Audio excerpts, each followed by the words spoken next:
Curiosidades del mundo antiguo.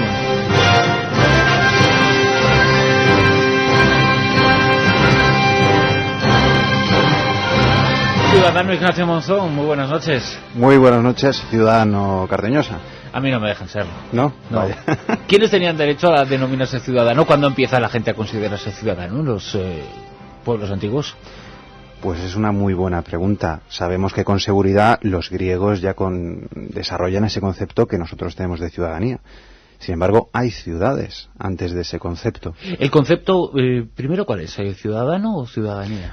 ¿Ciudadanía o ciudadano o ciudad? Pues eso es una pregunta que todavía tenemos pendiente. Eso ya lo dijo un gran historiador, Eduard Halet-Kar, que decía, pues riéndose un poco, ¿no?, del chiste ese de que fue antes el huevo o la gallina. Pues sí. ¿Qué fue antes, el ciudadano o la ciudad? Los atenienses, por ejemplo, acuñaban moneda diciendo la ciudad de los atenienses, no la ciudad de Atenas. Ellos son los que fundan los que crean la ciudad, o al revés. Pues ahí está la cuestión. Todavía no está claro. No está nada claro. No. Aunque lo que sí que está claro, por lo menos, es que indefectiblemente ambos términos han estado unidos, por lo menos desde muy poquito después de iniciarse su uso, ¿no? Sí, por ejemplo, para nosotros, en principio todos somos ciudadanos, ¿no?, del Estado francés, del Estado italiano, de lo que sea. Vivamos en una ciudad o no vivamos en una ciudad, porque nuestro concepto de ciudadano ya ha cambiado. La gente que vive para nosotros en una población de 6.000 habitantes, por ejemplo, no es ciudadana, viven en un pueblo. Sin embargo, en la antigüedad podrían ser ciudadanos perfectamente, por lo menos en el caso griego y en el romano. ¿Cuándo surge esto? Pues es difícil de decir. Desde luego, la revolución neolítica tuvo mucho que decir al respecto. Las primeras aglomeraciones de casas, que al principio una ciudad no es más que eso, ¿no?, empezaron a formar comunidades que tuvieron que organizarse de alguna manera, porque la convivencia es lo que tiene. Pero en principio las ciudades fueron vistas con recelo, como lugares casi de perversión, ¿no? Para muchos pueblos sí, sobre todo para los pueblos, por ejemplo, como los hebreos. Los hebreos eran un pueblo nómada, seminómada al principio, digamos mucho más sencillo, y las ciudades que ellos conocen son ciudades ya muy desarrolladas, Uruk, Babilonia, ciudades que, claro, tenían tantas cosas que lo que se solía decir, por ejemplo, en las películas españolas de los años 50 y 60, donde se ve que la ciudad es un poquito Madrid, cuidadito que te vas a perder en Madrid, ¿no? Hay mucho, es que se decía de Siempre Babilonia. existieron esos muros, imagino, entre el mundo rural y el mundo urbano. Siempre ha habido esa, que además siempre se han necesitado unos y otros. La ciudad necesita los recursos del campo, el campo necesita la ciudad para comerciar esos recursos y para gestionar todo, ¿no? La burocracia y todo lo demás está en las ciudades.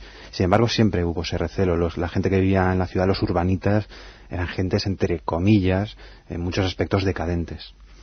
¿Y en qué momento comenzó a hablarse de otro término similar a ambos, pero que también está unido, que es el de comunidad? ¿Existía un concepto de la ciudad como comunidad, del ciudadano como parte de una comunidad? Sí, probablemente ya desde el Neolítico. Lo que sabemos es que ya en la antigüedad sí se forja. Se forja porque se empiezan a emitir toda una serie de leyes que obligan a un determinado comportamiento, porque se ve que lo que hace uno afecta a los demás. Eso suele pasar, por ejemplo, en los pueblos, es lo que se dice. Cuando se incendia una casa, enseguida todos van a ayudar y a apagar el incendio, porque si esa casa se queman el resto.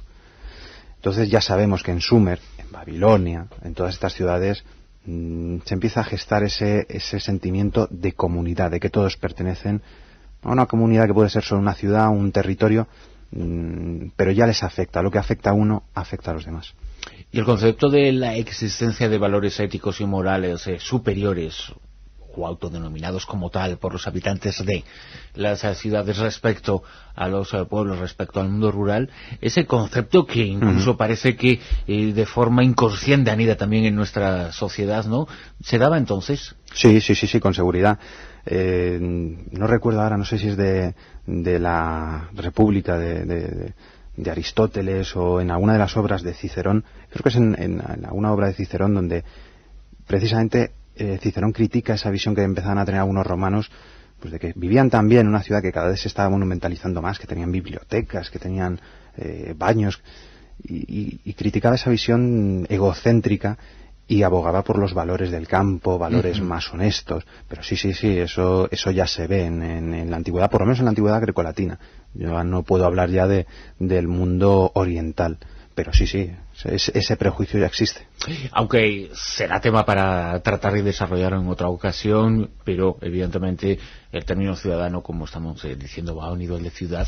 Las ciudades, ¿cómo evolucionaron? En algún momento empezaron a parecerse al concepto que tenemos hoy. Cuando vemos un mapa identificamos perfectamente esto es una ciudad, ¿no?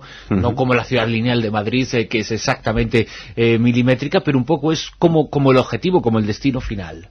Sí, se suele decir que la primera ciudad de la humanidad, aunque es un término discutido, que es Cataluyuk, era una ciudad sin calles, sin plazas, es decir, no tenía ningún tipo... aglomeración. Claro, una mera aglomeración de casas.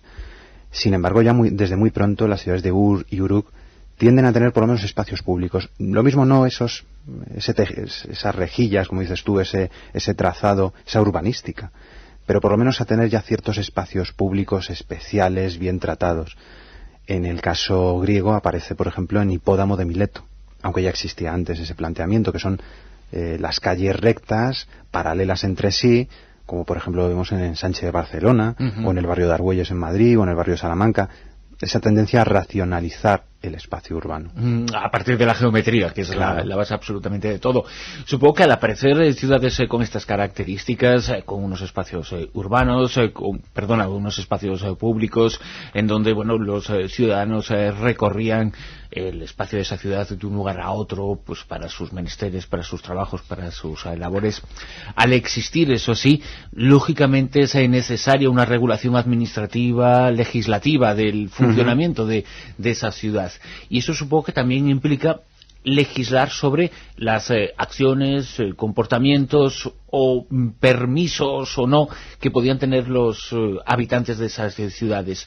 El ciudadano, el habitante de las ciudades en comparación con el de los pueblos, con el de las zonas rurales, se caracteriza porque es el primero que se somete a un ordenamiento jurídico igual. Pues mira, eso es título hasta para un libro, yo creo, ¿eh? Bueno, y si toda la pregunta esta la formamos en un libro, necesitamos 3 portadas enteras. Como los títulos antiguos. Sí, bueno, de las tesis doctorales, que tú también sabes que hay algunas que tela, ¿eh? Qué horripilantes. Pues sí, evidentemente, porque la gente que vive en el campo, curiosamente, en muchos aspectos suele ser bastante más ordenada, porque sabe a qué hora se tiene que levantar, digamos, cuándo le conviene hacer todo. Pero en las ciudades, como hay tantos asuntos, tantos aspectos y pasan tantas cosas, hay tantas interacciones, yo por lo menos, que es el mundo que conozco, el mundo grecolatino, ya se detectan y es más fácil de detectar las regulaciones, entre otras cosas porque al estar todos en un mismo espacio, las leyes que son públicas se pueden colgar, ¿no? Se pueden colocar en el foro, en la plaza, en el ágora, donde sea, y ya es más conocido. Y precisamente tenemos principio más leyes del mundo urbano que del mundo rural, aunque existían.